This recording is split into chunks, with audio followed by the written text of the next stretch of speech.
Come on in, pull up a chair, and take a load off, because today I'll be reviewing and paging through Pathfinder, Fists of the Ruby Phoenix Adventure Path, Chapter 1, Despair on Danger Island, from Paizo Inc. If you fail to pick up this first chapter, will you be despairing a lost opportunity? Or is this adventure path simply fight, fight, fight, fight, fight, fight, fight? Well, you're going to find out right after this.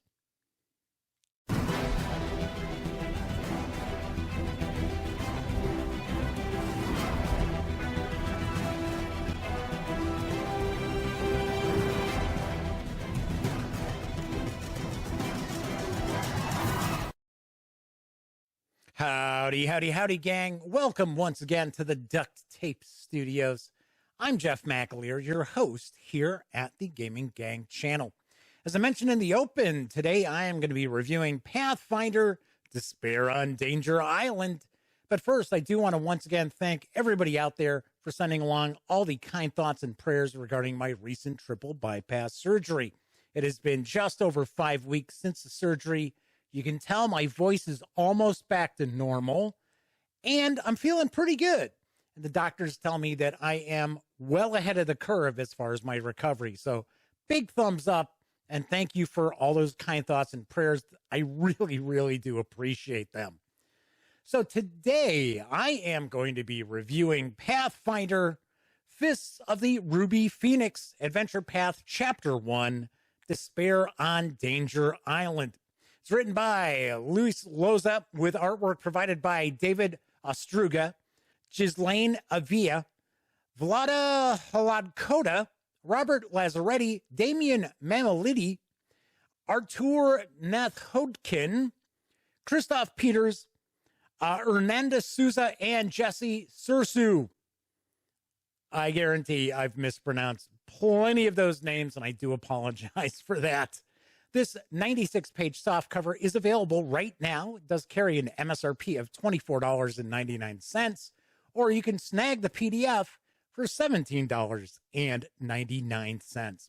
So let's swing on over to the other camera, because here I've got Despair on Danger Island. I keep wanting to say, uh-oh, Chungo, it's Danger Island. Yes, a little throwback to the Banana Splits. So let's take a look at the back here real quick. Battle Royale. 32 teams of the world's greatest warriors, warlocks, and wanderers vie for their chance to compete in the Ruby Phoenix tournament by surviving the perils of Danger Island in a first-of-its-kind pre-qualifying round. To earn entry to the legendary sorcerer Haljin's world-famous tournament, the contenders must fight ruthless rivals, endure harrowing hazards, and impress ever-watchful enforcers. The Fist of the Ruby Phoenix Adventure Path begins with Despair on Danger Island, a complete adventure for 11th to 14th level characters. All right, so let's dive on in.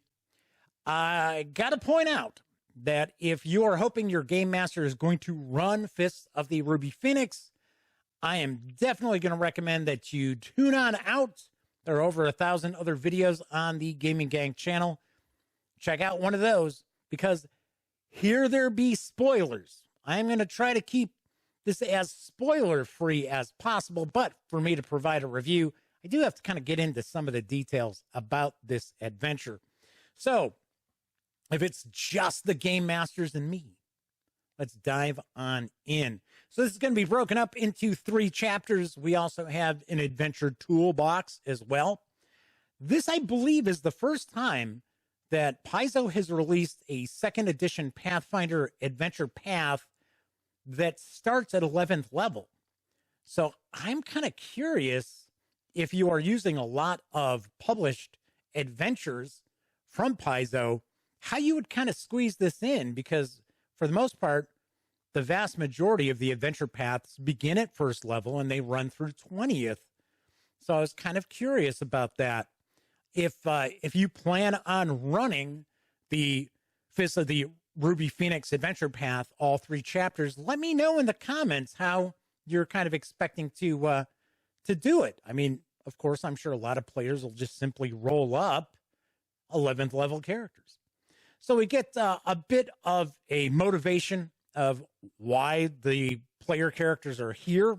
So essentially what's happening is they have been selected to take part in this huge tournament.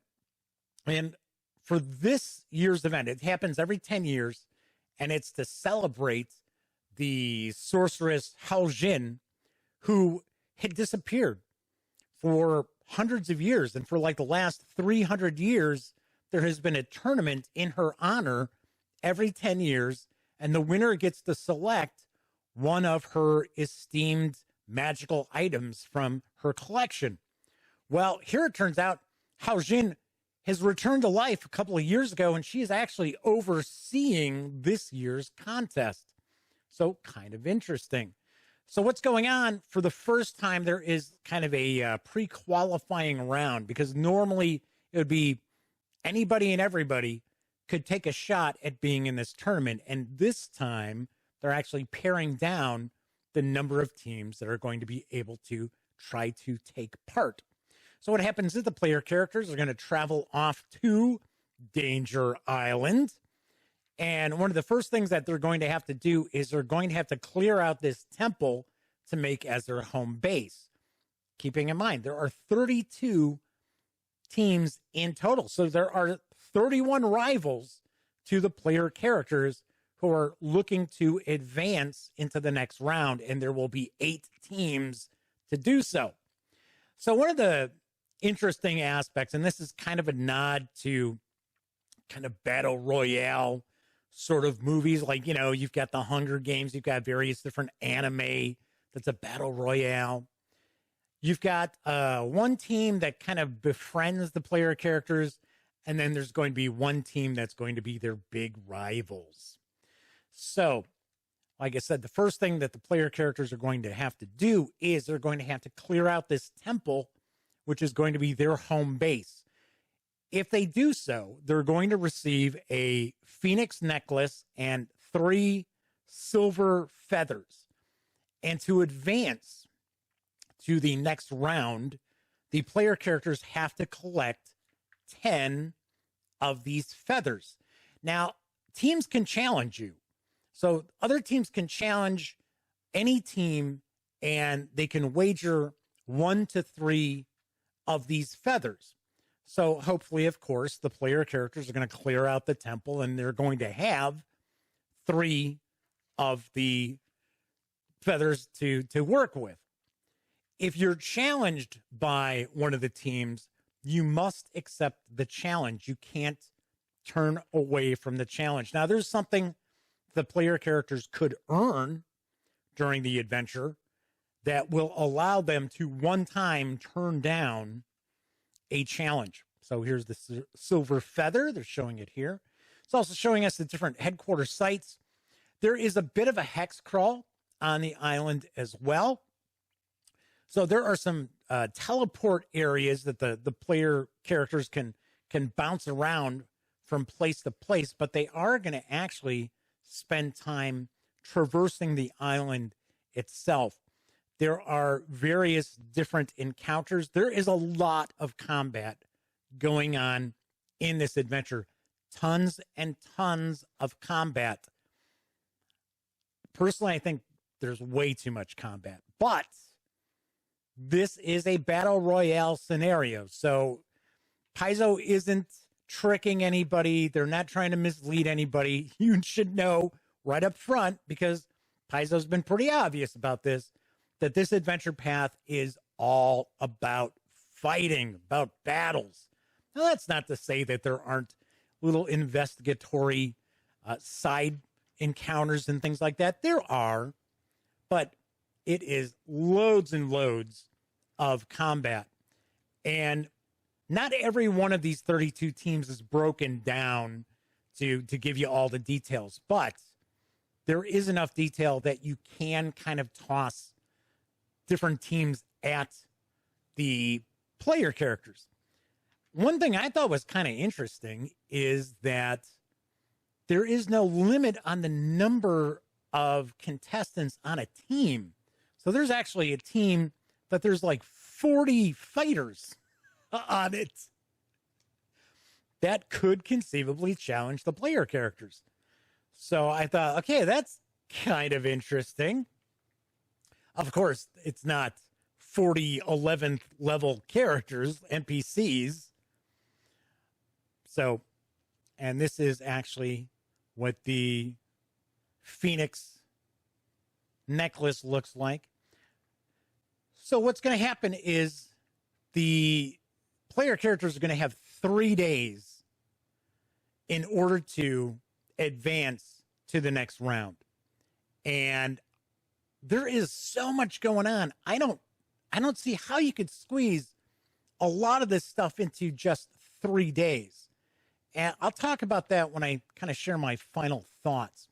So what's eventually going to happen is the 8 teams who have earned their 10 silver feathers, because it's basically first come, first served, the teams are going to have to go climb this mountain where Hao Jin has magically placed a palace.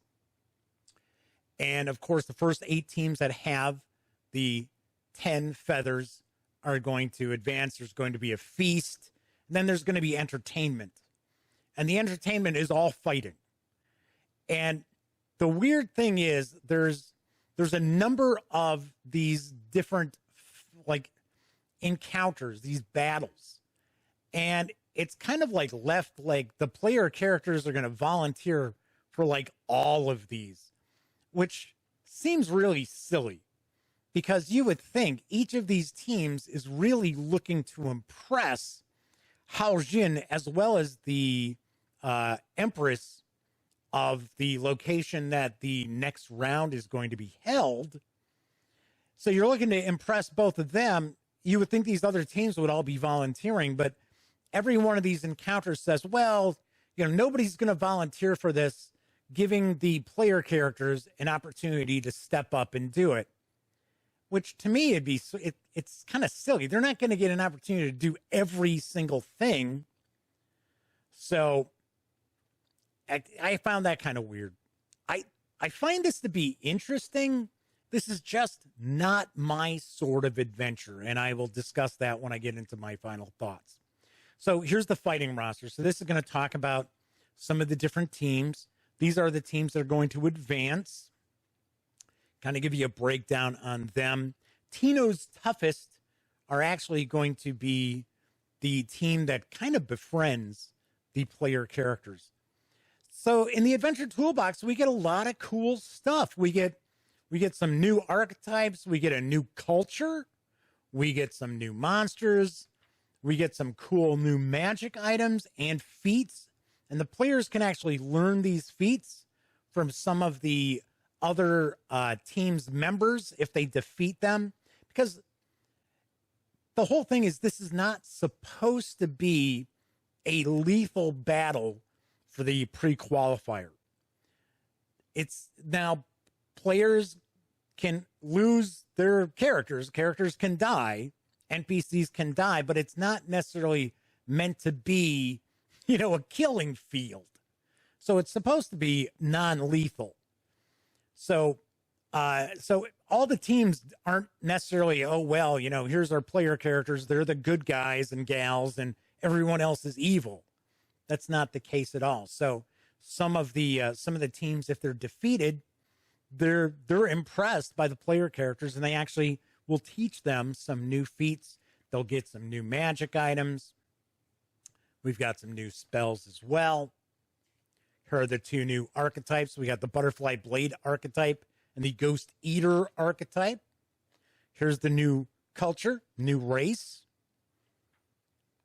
We get some new monsters as well. So I got to admit, I really like the Adventure Toolbox stuff in here. I have to say that I have not seen a ton of Pathfinder 2nd Edition Adventure Path chapters, but from the ones I've seen, this one seems to be jam-packed with goodies, with monsters and spells. Here's the Empress of Goka, which Goka is it has this like huge marketplace, which is, I want to say, the subject of the next source book that's coming. I think that's coming out in September. So there is that. And then talks about what's going on next month. Ready, Fight is the next chapter.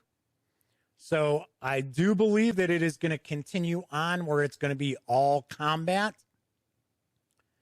And then there is a little bit of a synopsis of what's going to happen in this adventure path early on in the book. So you kind of have an idea of what's going on.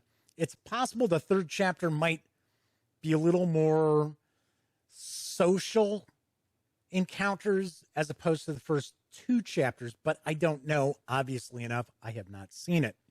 All right, so that is Despair on Danger Island. Let's swing on over to the other camera because I'm going to share some final thoughts as well as my review score. So I've already mentioned, this isn't necessarily my sort of fantasy role-playing adventure. I like combat. I dig it just like everybody else, but I don't want my sessions to only be that.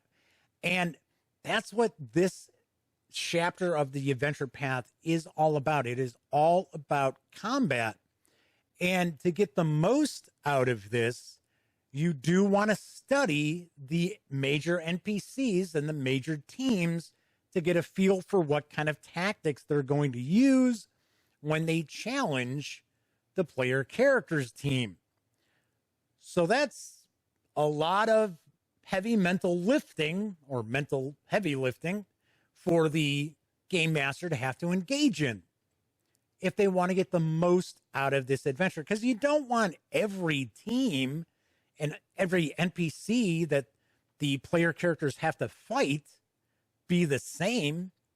But I also think this chapter will take quite a while to get through as well, because if you're getting into all the nuts and bolts of tactical combat, and there are quite a few maps as well for the various encounter locations, as well as the battle arenas that the teams are supposed to fight in. Those fights, those battles are going to take time. Like I said, I'm just not into just combat after combat after combat after combat. It's just not my thing. That said, there are a lot of people out there who they love their fantasy role-playing adventures to just really be fighting baddies, wave after wave after wave. Those folks are going to dig this. They'll love this, actually. Once again, the toolkit, I like a lot of the stuff in the toolkit. There's cool magic items. I like the new feats. The monsters are pretty cool as well. So there's a lot of good, usable, gameable material in that toolkit as well. Once again, I think it's just too overwhelmingly it's all combat. So plus it's very weird how it's all supposed to be done within 3 days. And then the way the finale of this chapter is set up, it's like the player characters are constantly volunteering for this, for the little entertainment battles and that in the palace. It's kind of odd. I didn't care for that at all. So unfortunately, if you're like me and you like a lot of storyline and character development and social deduction and social role playing, this adventure really doesn't have that. And I don't think it's going to be really up your alley. If you are a game master whose players who just, they just love the combat, definitely look to pick this up, because you're going to have a lot of interesting set pieces and encounters for your players to battle through. On a scale of 1 to 10, I only give Pathfinder Fist of the Ruby Phoenix Adventure Path Chapter 1, Despair on Danger Island, a 6 out of 10. I mean, it's fine. It's okay. Just not my sort of adventure. All right, that is it for this time out. If you like the video, by all means, please give it a quick thumbs up. Subscribe to the Game & Gang channel if you haven't already. And if you do subscribe, ding that bell, because not only will it let you know when I upload videos such as this review, it'll also tell you when my live stream, the Gaming Gang Dispatch, airs right here on YouTube as I bring you the latest in tabletop gaming news as well as first looks at tabletop games. Of course, when you're not watching videos on the Gaming Gang channel, be sure to visit thegaminggang.com for all latest in gaming news, reviews, and a whole lot more. You know the drill. Get your geek on at thegaminggang.com. Once again, I'm Jeff McAleer. Thank you so much for watching. And until I see you next time, here's hoping all of you out there enjoy plenty of great gaming with your gang.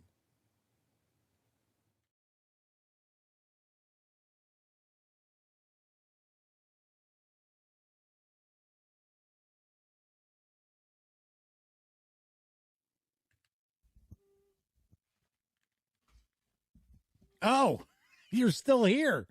Well, while you're kicking it, how about subscribing to the Gaming Gang channel? Or seeing the latest episode of the Gaming Gang Dispatch? Or finding out what YouTube recommends you check out here at my channel? And of course, don't forget, get your geek on at thegaminggang.com.